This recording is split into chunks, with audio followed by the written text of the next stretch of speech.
Frère Gaël, dis-moi, est-ce que Dieu donne encore les maris aux gens aujourd'hui? Est-ce qu'il donne encore des femmes aux gens? Beaucoup m'ont dit, j'ai eu un songe, Dieu m'a parlé, Dieu m'a convaincu, c'est mon mari, c'est ma femme. Je suis sûr, j'en ai la conviction et la certitude. Mais depuis je prie, Dieu ne me dit rien. Je n'ai ni songe ni vision. On dirait que le Seigneur ne m'écoute pas. Qu'est-ce qu'il en est de moi? Est-ce que Dieu donne vraiment les maris ou les femmes? Frère Gaël, j'ai appris par la voix d'un pasteur que depuis qu'Adam s'était plaint, la femme que tu as mise à côté de moi m'a conduit dans le péché. Dieu a décidé de ne plus donner des maris ou des femmes aux gens. Dieu a dit c'est terminé. Depuis ce jour-là, il ne répond plus aux prières concernant le mariage. Il n'envoie plus les gens. Voilà la question que nous allons aborder dans cette vidéo.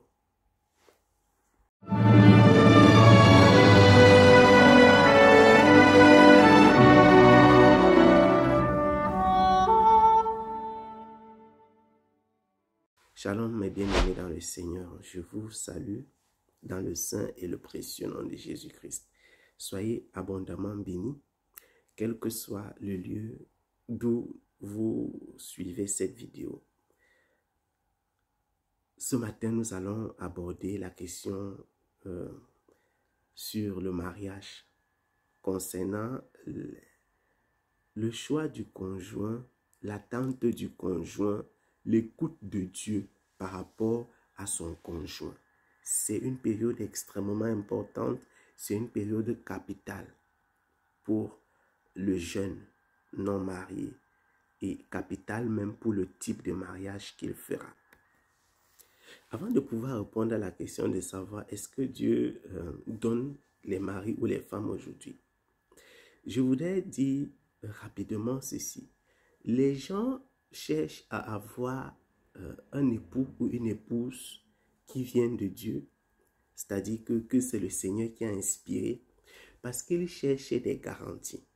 Très souvent, on pense, et on pense avec raison, on pense que si c'est Dieu qui a inspiré cet époux, si c'est Dieu qui a voulu que je me marie avec cette femme, alors j'ai un certain nombre de garanties que c'est un mariage qui est fait pour durer. C'est une relation qui est faite pour m'être longue. Et c'est bon de penser ainsi. Mais je voudrais que vous pensiez bien évidemment ainsi, mais que vous y ajoutiez quelque chose. Parce que en réalité, ce que vous recherchez autour de vous, c'est ce que vous devez être. Je reprends, ce que vous recherchez autour de vous, c'est ce que vous devez être. Lorsque vous observez la société dans laquelle nous vivons, vous n'avez pas l'impression que les hommes, que les femmes, que les enfants de Dieu, que les chrétiens cherchent à être l'époux ou l'épouse que Dieu veut pour les autres chrétiens, pour les autres enfants de Dieu. Je reprends. On n'a pas l'impression que les gens font les efforts pour être des bons époux et des bonnes épouses. Vous avez plutôt l'impression qu'ils veulent que Dieu leur donne des bons époux et des bonnes épouses. Où est-ce que le Seigneur va aller fouiller les bons époux et les bonnes épouses pour vous donner? Si toi-même tu n'es pas un bon mari, une bonne femme, Dieu va partir fabriquer un homme ex novo. Il va fabriquer, créer une tête, créer des pieds, créer un cœur, créer de l'amour et pour venir donner à Isabelle, à Madeleine, à Jean-Pierre, Jean-Paul. Dieu ne va pas aller fabriquer un homme de nouveau à zéro pour toi. Si nous avons envie d'être des époux, d'avoir des époux et des épouses dans le Seigneur, soyons des époux et des épouses dans le Seigneur.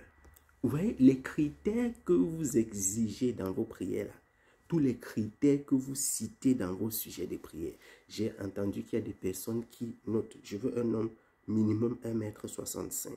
Je veux un homme qui a des yeux bleus. Je veux tous les critères que vous citez. Je veux un homme qui craint le Seigneur, qui prie minimum, qui jeûne, un serviteur de Dieu, un homme qui a un emploi, qui est stable. Vous savez, tous ces critères-là, hein, mon frère ou ma soeur, tous les critères-là, Si vous êtes capable par vous-même de respecter ces critères, c'est une bonne chose. Si vous êtes capable par vous-même de respecter ces critères, c'est une bonne chose. Je ne suis pas contre les sujets de prière. Je ne suis pas contre le fait de prier pour le mariage, pour le fait de demander à Dieu de vous donner un époux d'après certains critères particuliers. Un enfant de Dieu est libre de demander à Dieu ce qu'il veut. Il est libre de demander à Dieu ce qu'il veut. Vous voyez la relation avec Dieu, les prières. C'est comme vous, quand vous avez votre fils, votre fille à la maison qui est très jeune, qui est très petite. Elle ne sait pas qu'est-ce qui est bien, qu'est-ce qui est mauvais pour elle. Elle peut vous demander même un briquet. Votre fils ou votre fille peut vous demander un briquet. C'est à vous de juger. Cet enfant, si je lui donne un briquet, elle pourrait l'allumer. Elle pourrait se brûler. C'est à vous de déterminer qu'est-ce qui est bien pour elle. Donc, un enfant qui demande à Dieu, un chrétien qui demande à Dieu, je veux le monde, je veux... Ok, il peut avoir un peu de... Ça peut être clairement une preuve d'immaturité, mais ça ne lui est pas interdit. Voilà. Donc, pour revenir à ce que je disais, citez des critères, mais soyez ce que vous voulez que Dieu vous donne. Soyez vous-même, soyons nous-mêmes ce que nous voulons, ce que nous attendons de Dieu. Si vous voulez des hommes saints, des hommes pieux, des hommes justes, des hommes ordonnés, des hommes honnêtes, responsables, travailleurs, soyez des femmes ainsi. Si vous voulez des femmes pieuses, soumises, responsables, travailleuses, etc., soyez cela. C'est la première chose que je voulais dire. C'est hypocrite, c'est même malhonnête, à la limite méchant, de demander à Dieu de vous donner ce que vous n'êtes pas. À la limite, c'est méchant de demander à Dieu de vous donner ce que vous n'êtes pas. C'est quoi? C'est une escroquerie. Vous voulez quoi? Vous voulez escroquer les gens? C'est-à-dire que les gens ont été pieux, les sœurs, les frères se sont préparés, se sont préservés et se sont gardés purs et tout.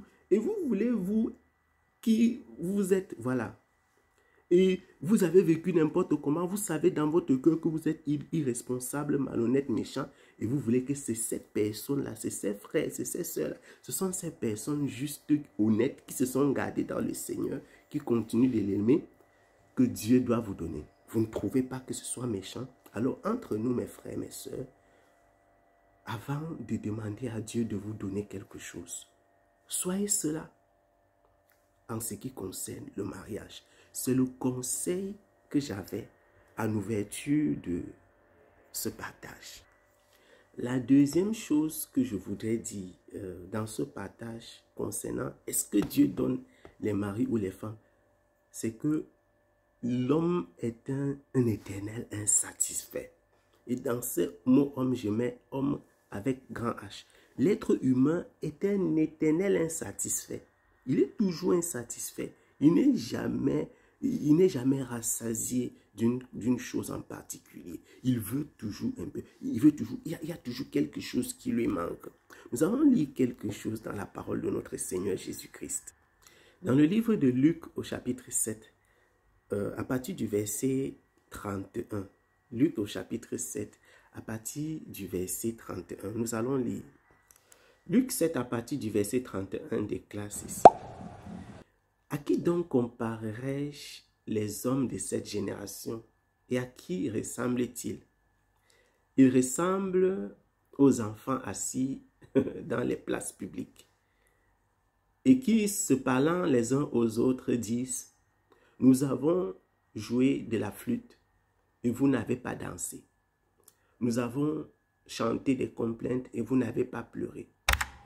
Car Jean-Baptiste est venu, ne mangeant pas de pain et ne buvant pas de vin. Et vous dites, il a un démon. Le Fils de l'homme est venu, mangeant et buvant. Et vous dites, c'est un mangeur et un buveur, un ami des publicains et des gens de mauvaise vie. Vous dites, c'est un mangeur et un buveur, un ami des publicains et des gens de mauvaise vie. L'homme est un éternel insatisfait. L'homme ici, avec grand H, ou la femme, est un éternel, il est toujours insatisfait. Il veut toujours un peu plus.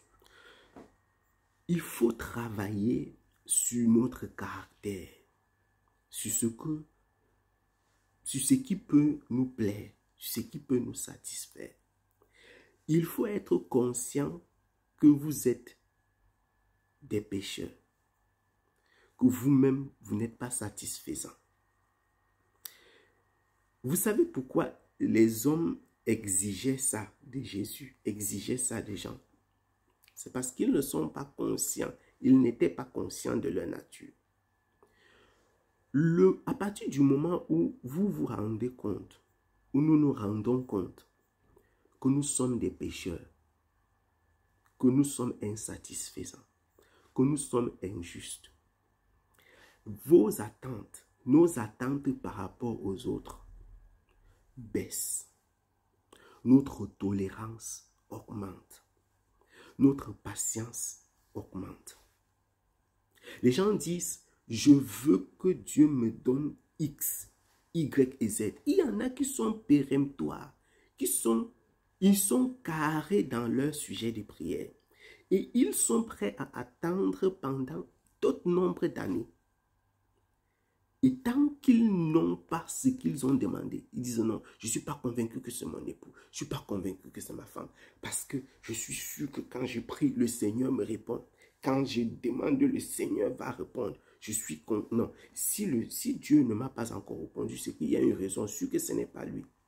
Et en réalité, la raison de cette insistance, la raison pour laquelle ils sont carrés, ils sont décisifs ainsi, ce n'est pas parce qu'ils ont la foi, c'est parce qu'ils ne sont ni tolérants ni patients. C'est parce qu'ils ils ne croient pas qu'ils peuvent eux aussi recevoir un homme ou une femme qui ait des défauts.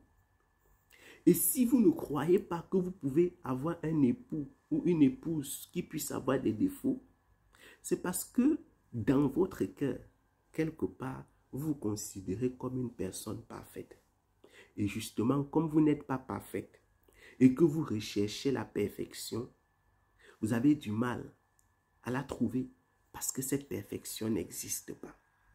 La Bible déclare que les hommes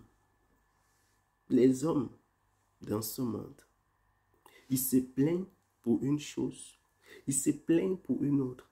Ils disent, vous vous comportez comme les enfants dans les rues. Nous avons joué de la flûte, vous n'avez pas chanté, vous n'avez pas dansé. On a chanté les complaintes, vous n'avez pas pleuré. Jean-Baptiste est venu, il ne buvait pas, il ne mangeait pas, il n'allait pas dans les réunions, il n'allait pas dans les maisons des gens. Vous avez dit, ah, c'est pas normal.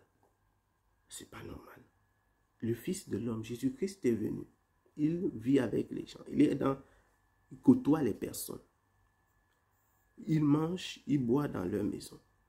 Et vous dites, c'est un mangeur, c'est un buveur. Vous êtes des éternels insatisfaits. Quelle que soit la nature de l'homme ou la femme que Dieu vous donne, vous êtes insatisfaits. Il faut vérifier si les prières que vous élevez à Dieu, c'est vraiment parce que vous voulez la volonté de Dieu ou c'est parce que vous êtes des insatisfaits. Est-ce que les prières que vous élevez à Dieu, c'est parce que vous voulez vraiment que la volonté de Dieu s'accomplisse dans votre vie ou c'est parce que vous êtes des insatisfaits qui se cachent dans la prière? Ce n'est évidemment pas le cas pour tout le monde. Ça ne saurait être le cas. Mais je vous le dis, mes bien-aimés, l'homme a cette nature de ne pas accepter, de ne pas tolérer, de ne pas patienter. Il faut bâtir ce caractère, la tolérance, l'acceptation. Savoir que votre époux, votre épouse, même s'il vient de Dieu, il aura des défauts naturels, humains. Votre époux, votre épouse, Même si, je dis bien, même si il venait de Dieu, c'est le Seigneur qui a placé Ève dans la vie d'Adam. Je reprends. C'est le Seigneur qui a placé Ève dans la vie d'Adam. Il a plu à Dieu. Dieu a dit, il n'est pas bon que l'homme soit seul. Je vais lui donner une aide qui lui corresponde. Et Dieu a mis Ève dans la vie d'Adam. Mais elle a péché. Elle a péché. Et donc, ne vous imaginez pas que c'est vous qui rencontrerez dans la prière, dans les visions, les songes, les hommes ou les femmes parfaites. Ce n'est jamais arrivé et cela ne va jamais arriver. Vous ne serez pas le premier à épouser un homme ou une femme parfaite. Pendant donc que vous priez par rapport au mariage, souvenez-vous, la perfection n'est pas de ce monde. Ça, c'était les préalables avant de pouvoir répondre à la question « Dieu donne-t-il encore le mari ou la femme aujourd'hui ?» Je vois que nous sommes tellement avancés dans le temps et je n'aime pas faire des très longues vidéos. Donc, je vous promets de continuer dans une autre vidéo, de continuer et de répondre à la question dans une autre vidéo. Je ne prépare jamais les messages.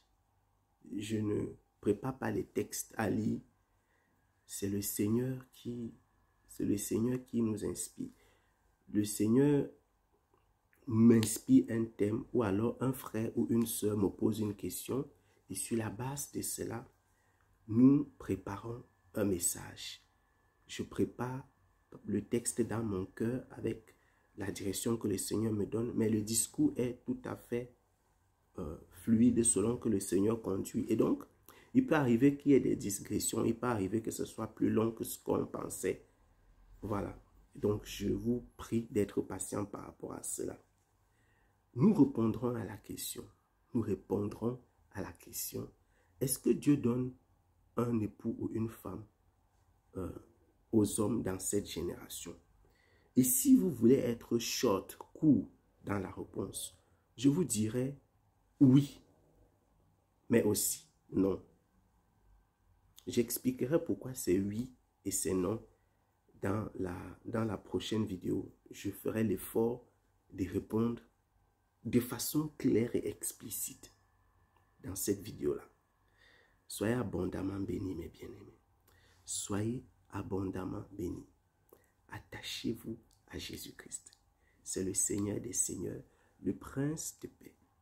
L'agneau de Dieu qui ôte le péché du monde. Celui qui se confie en Jésus-Christ ne sera jamais confus. Ne soyez pas confus, ni pour le mariage, ni pour rien d'autre. Shalom.